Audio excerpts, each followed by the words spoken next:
Bonjour. Bonjour Julio. Bonjour. Voilà. Alors ici nous avons Julio qui est responsable du chantier, chef chantier, ingénieur, génie civil. Alors il va nous parler des travaux qu'on a actuellement ici au niveau. Alors Julio, qu'est-ce que nous avons comme particularité dans ce cas-ci? Oui, la particularité qu'on a ici, c'est la réalisation de ce grain en béton armé. Oui. Comme vous pouvez le constater, nous avons fait Alors Julio, qu'est-ce qu'un drone déjà, pardon? le grain. Oui. Bon, c'est un tuyau qui permet l'évacuation des sols humides. Effectivement. Comme dans notre cas là. Oui. Oui, nous avons fait nos grains, ce sont ces parois-là. Oui. Comme vous pouvez le constater, en béton armé. Oui. Donc, nous avons dallé le sol. C'est Oui. ça qui remplace nos tuyaux. Oui. Donc, Ah ok, donc les eaux vont s'écouler dans le drain, d'accord. les eaux vont se couler dans le grain. Effectivement. Donc là, présentement, nous avons une pente Ah ok. de 8%. On peut observer déjà les eaux qui s'écoulent. Ça veut dire que les eaux ne s'infiltrent plus, désormais les eaux s'écoulent. C'est ça le but, pour éviter que ça humidifie la surface.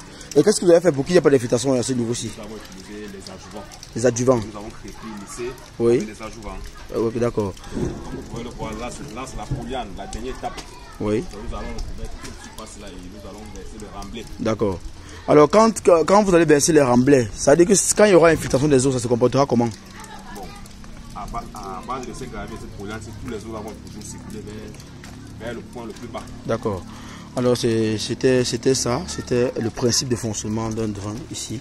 C'est STBSA, le constructeur scientifique au béton mayonnaise. Alors ce drain, comme je l'ai si bien expliqué, permet l'écoulement des eaux, des sols humides. Donc cet espace qui a été dégagé va être remblé par la suite. Mais avant, il a été dallé d'abord.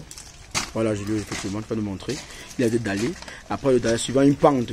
Donc quand les eaux vont s'infiltrer dans la terre, comme vous pouvez le constater, cette terre-ci, ils vont descendre, ruisseler, parce que le mur sera protégé d'une pouliane. Quand ils vont arriver au niveau du dallage, ils ne vont pas pouvoir s'infiltrer parce que le sol est coulé en adjuvant. Ils vont simplement glisser, couler jusqu'au fond et sortir par cet exutoire-là. Alors Julio, ça veut dire qu'après la pouliane, tu m'as dit l'autre jour, vous allez mettre une protection de la pouliane. Oui. Ça, c'est pour éviter, la protection, c'est pour éviter que le plastique ne se pèse. Ah d'accord. D'accord. Je pense qu'avec ça, on a garanti l'humidité. Il n'y aura pas d'humidité ça. D'accord. D'accord. Merci. Et une dernière chose, Julio. Alors ta pouliane, comment est-ce que tu vas l'utiliser? En principe, on ne découpe pas. On va juste la dérouler. Oui. Et l'enfiler comme des tôles de 20 cm de mouvement. Ah d'accord. Ça veut dire que les eaux vont glisser sur la pouliane. Comme le principe de fixation des tôles. Ah, d'accord. D'accord. Effectivement. Ok. Donc voilà, la pouliane, il va falloir la dérouler suivant voilà le principe. Alors ce principe sera appliqué sur tout ce mur et les eaux vont désormais circuler ici.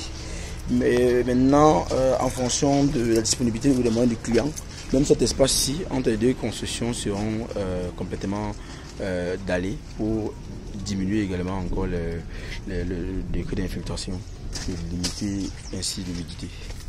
Alors ciao les amis, à la prochaine vidéo, restez scotchés sur la chaîne STBSA. Merci.